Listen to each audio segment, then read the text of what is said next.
کیونکہ اپنے باس کی سخت طبیعت سے سبھی واقف تھے۔ گڈ مارننگ، اہل سر کو ہلا کر سرزنش کرتا ہوا بولا۔ اپنے کیبن میں داخل ہوتے ہی سامنے فارس کا غصے سے لال چہرہ نظروں کرے تعاقب میں آیا۔ اہل کچھ پل فارس کو دیکھتا رہا۔ فارس ٹکٹکی باندھ کر اہل کو دیکھتا رہا تھا۔ فارس تو کب آیا یار؟ اہل نے مسکرا کر بات سنبھالنی چاہی۔ کون میں؟ فارس شہادت کی انگلی اپنی طرف مرکوز کرتے ہوئے بولا۔ ہاں زہر ہے تو ہی، کیوں یہاں کوئی اور بھی ہے کیا؟ اہل اپنی بلیک کوٹ اتار کر چیئر پر ٹکاتا ہوا بولا۔ فارس ایم سوری، ایک پرابلم میں پھنس گیا تھا۔ اہل معذرت خواہ لہجے میں بولا۔ اہل تو ایک بار مجھے بتا تو دیتا یار، میں وہاں کھڑا تیرا انتظار کر رہا تھا۔ تو ایک کال تو کر سکتا تھا یار، بتایا تو ہے پرابلم میں پھنس گیا تھا، ایک بدتمیز لڑکی سے ٹکر ہو گئی تھی۔ اہل نے ایک بار پھر سے اپنی صفائی پیش کی۔ یہ فائلز دینی تھی تجھے، آج میری طبیعت کچھ ٹھیک نہیں ہے، میں آفس آنے کے موڈ میں نہیں تھا۔ فارس نے ناراضگی سے کہا۔ رک میں چائے منگواتا ہوں، پھر ٹھنڈا ہوگا تو۔ اہل کال کرتا پین کو 2 کپ چائے لانے کے لیے کہا اور ایک بار پھر سے فارس کی طرف متوجہ ہوا۔ کسی لڑکی سے ٹکر ہوئی تھی؟ فارس کا موڈ اب تھوڑا بہتر ہو گیا تھا، اس لیے اب اسے اتنا اہم سوال یاد آیا۔ پتہ نہیں، یہ تو نہیں جانتا۔ اہل ابھی اس بدتمیز لڑکی کے بارے میں کچھ بولتا، باہر سے دستک کی آواز آئی۔ یس کم ان۔ اندر سے اجازت آئی۔ پین ٹرے میں چائے کا 2 کپ لیے داخل ہوا۔ پین کو آتا دیکھ کر ان دونوں کے بیچ مکمل خاموشی چھا گئی۔ دھیرے دھیرے لوگوں کا ہجوم ہٹا۔ مرش اپنا بیگ اٹھاتی، سمرا اور عریشہ کے ساتھ سیڑھیاں عبور کرتی کلاس میں داخل ہوئی۔ کچھ اسٹوڈنٹس نیچے ہونے والے تماشے کو دیکھ کر نہیں پائے کلاس میں ہونے کی وجہ سے۔ مرش نے شکر ادا کیا۔ وہ تینوں چلتی ہوئی اپنی جگہ پر براجمان ہوئیں۔ ویسے مرش، تم نے اچھی خاصی انسلٹ کر دی بیچارے کی، عریشہ نے منہ بناتے ہوئے کہا۔ کیوں، تمہیں اتنی تکلیف کیوں ہو رہی ہے؟ مرش نے جانچتی نظروں سے عریشہ کو دیکھا۔ یار ویسے ہی کہہ رہی ہوں، لیکن قسم سے سمارٹنیس کیا غضب کی تھی۔ عریشہ اہل کا شفاف چہرہ سوچتے ہوئے مسکرائی۔ شٹ اپ، اگر میرے بس میں ہوتا تو اس کا منہ نوچ لیتی، بدتمیز، پتہ نہیں کس ماں باپ کی بگڑی ہوئی اولاد ہے۔ تھپڑ لگاتی میں اسے 2-4، 1-2 لفظ اور بولتا۔ مرش کا غصہ 7ویں آسمان کو چھو رہا تھا۔ سمرا کے کچھ یاد آنے پر اس نے مرش کو مخاطب کیا۔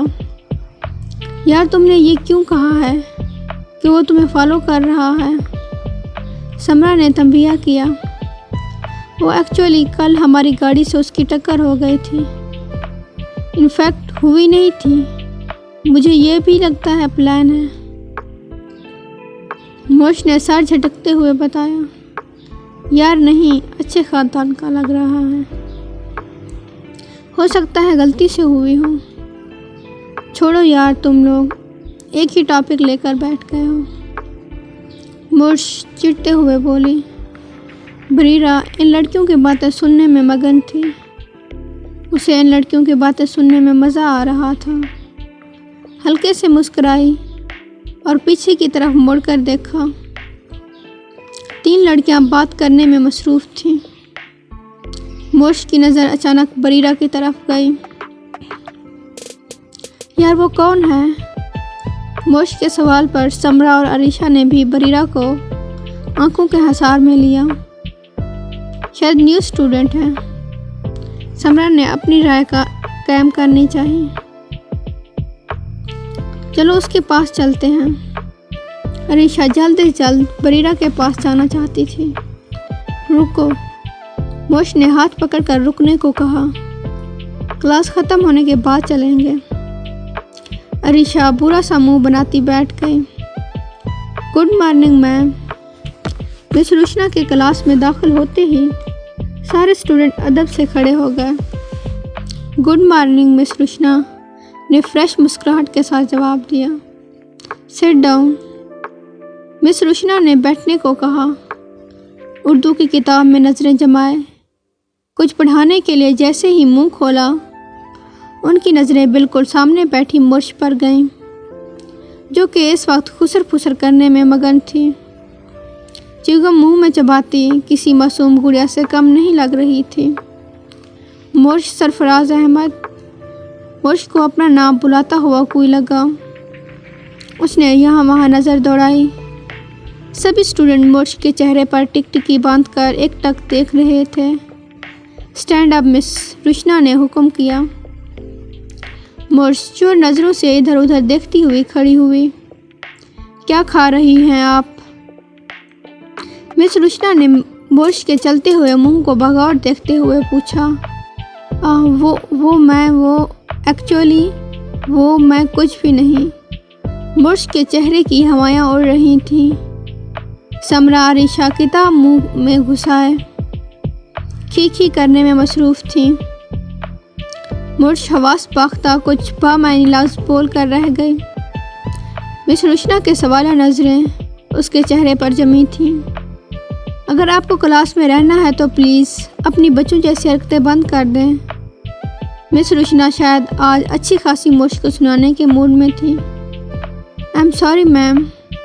मोश रो देने को थी। But next time okay, you careful. Ma'am. मोश उदास सी शक्ल बनाते हुए बैठ गए। पूरी क्लास में एक बार फिर से खामोशी छा गई। मिसेस आफाक, मे आई कम इन सर? बहर खड़ी इजाज़त तालब नज़रों से अहल को देख रही थी। यस, अहल ने हल्के से सरजनिश की। अस्सलाम वालेकुम सर। इन फाइल्स पर आपके सिग्नेचर चाहिए। हम वो प्रोजेक्ट तैयार कर चुके हैं। नेक्स्ट वीक आपकी हमदान साहब के साथ मीटिंग है। ओके। अहल फाइल पर सिग्नेचर करते हुए कुछ कागजी सवालात भी किए, जिनका जवाब मिसेस आफाक बखूबी दे रही थी। Well done. अहल ने मुस्कुराते हुए उनकी तारीफ दबे लफ्ज़ों में की। अहल की मुस्कुराहट उनके लिए हैरत ज़दा थी। बहुत कम ही अहल अफंदी मुस्कुराता था। मिसेस आफाक फाइल उठाते हुए कमरे से बाहर चली गईं। ये लें चाय। फैज़ा बेगम चाय का कप थमाती बेड के कुछ फासले पर बैठी सरफराज साहब से मुखातिब हुए। मोश के बारे में क्या सोचा है आपने? पूरी ज़िंदगी पढ़ाना ही है या आगे भी कोई सोचा हुआ है? फैज़ा बेगम की बात सुनकर सरफराज साहब कुछ सोचते हुए मुस्कुराए और पुरसकून लहजे में गोया हुए। मोश हमारी इकलौती बेटी है। आप जानती हैं ना कितनी मिन्नतों के बाद रब ने उसे हमारी झोली में डाला है। अभी अपनी बेटी की ख्वाहिशात पूरी करूँगा। वो MSc में मास्टर करना चाहती है। सरफराज साहब मोश की खुशी और ख्वाहिशात के बारे में बताते हुए, कोई ज़रूरत नहीं है। फैज़ा बेगम दो टोक लहजे में बोली। बेटियां जितनी जल्दी अपने घर को रुखसत हो जाएं उतना ही अच्छा है, उनके लिए भी और माँ बाप के लिए भी। वो तो जैसे आज ही कोई फ़ैसला करना चाह रही हूँ। फैज़ा, अभी हमारी बेटी की उम्र ही क्या है, उसके अंदर अभी बहुत बचपना है। सरफराज साहब अपनी बेटी की हरकतें सोचकर मुस्कुराते हुए बोले, कुछ भी हो जल्दी कोई फ़ैसला कीजिए। औलाद जब बड़ी हो जाए माँ बाप की नींदें उड़ जाती हैं। फैज़ा बेगम कहती हुई चाय का कप उठाकर کچن کی راہ لی۔